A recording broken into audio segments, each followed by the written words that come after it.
शुभम शर्मा ने लिखा है, बच्चों को नैतिकता के बजाय संवेदनशीलता सिखाएं कैसे।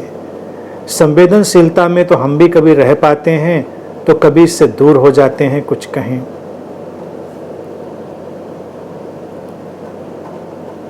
बच्चों को संवेदनशीलता सिखाने का तरीका यही है कि हम संवेदनशील होने की ज़्यादातर कोशिश करें और ऑनेस्ट होने की कोशिश करें। हम जितने सच्चे होंगे बच्चे उतने ज़्यादा संवेदनशील होंगे। हम भी कभी संवेदनशील रह पाते हैं और कभी नहीं रह पाते हैं, इसका स्वीकार ही हमको सच्चा बनाता है। बच्चे जब तुम्हारे जीवन में होते हैं तो वो सब कुछ तुम्हें देखकर सीखते हैं। वो तुमको बहुत ही गौर से देखते हैं। बच्चों की आंखें, उनका पूरा व्यक्तित्व तो सब कुछ ऑब्जर्व कर रहा है। तो बच्चों के साथ पूरी तरह ऑनेस्ट रहें। जो जानते हैं वो उनके साथ शेयर करें, जो नहीं जानते हैं वो उनको साफ साफ कह दें कि हम नहीं जानते हैं। अपना जो भी भावनात्मक जगत है उसको भी पूरी सच्चाई के साथ बच्चों के सामने रखें। तुम उदास होते हो, तुम प्रसन्न होते हो, तुम कमज़ोर होते हो, तुम सशक्त होते हो, सब बातें उनके सामने आने दें, क्योंकि बच्चे जानते सब हैं।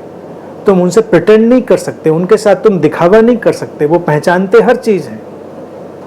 बच्चों के साथ दिखावा बहुत मुश्किल है। तो जब तुम इस सच्चाई से जीना शुरू करते हो, बच्चे ज़्यादा से ज़्यादा संवेदनशील होते चले जाते हैं। और बच्चों को जब भी उनके साथ बात करनी हो तो कभी ऐसे ना देखें कि इनको कुछ समझता नहीं है।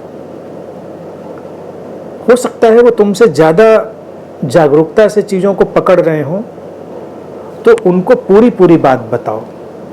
जो तुम जानते हो पूरा पूरा बताओ, जो तुम नहीं जानते हो पूरा पूरा बताओ। तो धीरे धीरे बच्चे संवेदनशील होंगे। जब तुम प्रेमपूर्ण होगे बच्चे प्रेम का गुण सीखेंगे। तुम शांत होगे बच्चे शांति का गुण सीखेंगे। तुम प्रसन्न होगे बच्चे प्रसन्नता का गुण सीखेंगे। लेकिन इस होने का तुम्हें दिखावा नहीं करना है। तुमको उनसे ये शेयर कर देना है कि होना तो ऐसा ही था लेकिन आज हम नहीं हो पाए। होना तो प्रसन्न ही था लेकिन आज हम प्रसन्न नहीं रह पाए। होगी कोई वजह, हम नहीं जानते। अब बच्चे को तुम कोई वजह भी नहीं बता सकते, क्योंकि वो उसके 10 प्रश्न आ जाएंगे, तुम उनका जवाब नहीं दे पाओगे। होगी कोई वजह, नहीं पता। होना तो हमको शांत चाहिए था लेकिन आज हम बहुत अशांत हैं। आज सब कुछ हिला हुआ है, सब बिखरा हुआ है। बच्चे से शेयर कर दो ये बात, बच्चा भी समझेगा हाँ ठीक है, होना तो चाहिए था। और कभी कभी होते भी हैं ये माता पिता मेरे शांत, कभी कभी नहीं होते हैं। लेकिन चुनने योग्य है शांति, चुनने योग्य है शांति। प्रसन्नता ही चुननी है, वो चुनाव है। तो बच्चे का जो मन है वो धीरे धीरे इन सब चीज़ों को रजिस्टर कर लेता है कि उसको क्या चुनना है। और स्वभावतः हर व्यक्ति इन्हीं आत्मिक भावों को ही चुनना चाहता है। स्वभाव तो यही है व्यक्ति का, उन्हीं को वो चुन लेना चाहता है। लेकिन हम उनको हाईलाइट करना भूल जाते हैं। तो धीरे धीरे इन बातों को बढ़ाएं। और हर बच्चे की और हर माता पिता की परिस्थितियां भिन्न भिन्न होती हैं। उन परिस्थितियों को पहचानें और उनके अनुसार उसके सामने कोई बात रखें। भय हमको एक सुरक्षा के लिए अस्तित्व देता है शरीर मन को, लेकिन बच्चे को भय में जीना ना सिखाएं। भय रहेगा उसके भीतर, लेकिन उसको ये बात जरूर बताएं कि भय अनावश्यक है। भय का उपयोग है जीवन की सुरक्षा के लिए, इसीलिए भय हमको अस्तित्व ने दिया है। लेकिन हमको भय से बाहर होना, और उसके ऊपर कोई कृत्रिम भय ना डालें।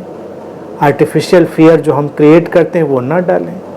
धीरे धीरे बच्चा ये सारी बातें सीखता चला जाएगा और उसकी अपनी एक जो ओरिजिनल नैतिकता शब्द भी अगर यहाँ पर उपयोग किया जाए तो वो एक मौलिक नैतिकता पैदा होगी।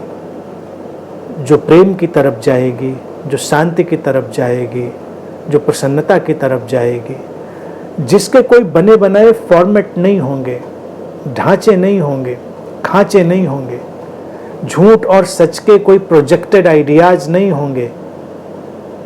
तो इन सब चीज़ों को हमको क्रिएटिवली बहुत सृजनात्मक होकर उपयोग में लाना है। तो ये सब चीज़ें होंगी। एक बच्चा जब जीवन में आता है तो उसको एक पेंटिंग की तरह देखें, एक कलाकृति की तरह देखें। बच्चे तो ऐसे ही बेचारे धक्के खाते हुए बढ़ जाते हैं। बच्चे कम, बाजार के प्रोडक्ट ज़्यादा हो जाते हैं। आजकल तो बच्चा पैदा होने से पहले ही बाजार टारगेट कर लेता है कि इस बच्चे को क्या बनाना है। तो तुम सोचते हो बच्चे को तुम बना रहे हो, बच्चे को बाजार ही बना देता है जो बनाना है। तो उस बाजार से उसको थोड़ा बचाएं। बिल्कुल प्रैक्टिकल बातों में अगर जाएं, बिल्कुल स्वाभाविक बात जो प्रैक्टिकल है वो देखें, तो आजकल ये जो गैजेट्स आ गए हैं वो बच्चों के हाथ में जल्दी ना पकड़ाएं। हमको लगता बहुत अच्छा है कि अरे वाह, मेरा बच्चा तो आईफोन चला रहा है, मेरा बच्चा तो लैपटॉप पे ऐसे काम करता है, बिल्कुल स्क्रीन में अंदर ही चला जाता है और सब कर लेता है, बिल्कुल वो जकरबर्ग हो गया है। और अगर 2-4 बार वो फ़ोन चला लिया तो आइंस्टीन हो गया है। इस तरह की गलतफहमी ना पालें। ये जो अभी का डिजिटल इम्प्रेशन है वो बच्चे के स्वास्थ्य के लिए हानिकारक है, तो उससे उसको बचाएं। जो ज़रूरी हो वो उसके सामने रखें, जो ज़रूरी नहीं है उससे उसको बचा लें। तो बच्चे धीरे धीरे संवेदनशील बनेंगे। अभी ये जो डिजिटल अटैक है ये भी बच्चों को बहुत असंवेदनशील बना रहा है, उनकी संवेदनशीलता को कुंद कर रहा है। तो उनको डिजिटल अटैक से भी हमको बचाना होगा और इतनी जल्दबाजी नहीं करनी होगी बच्चे को आइंस्टीन बनाने की। उसको अपने ढंग से रहने दीजिए, सीखने दीजिए, आगे बढ़ने दीजिए और जो रंग उसके भीतर भरे जा सकते हैं देखें उसको एक पेंटिंग की तरह, एक कलाकृति की तरह।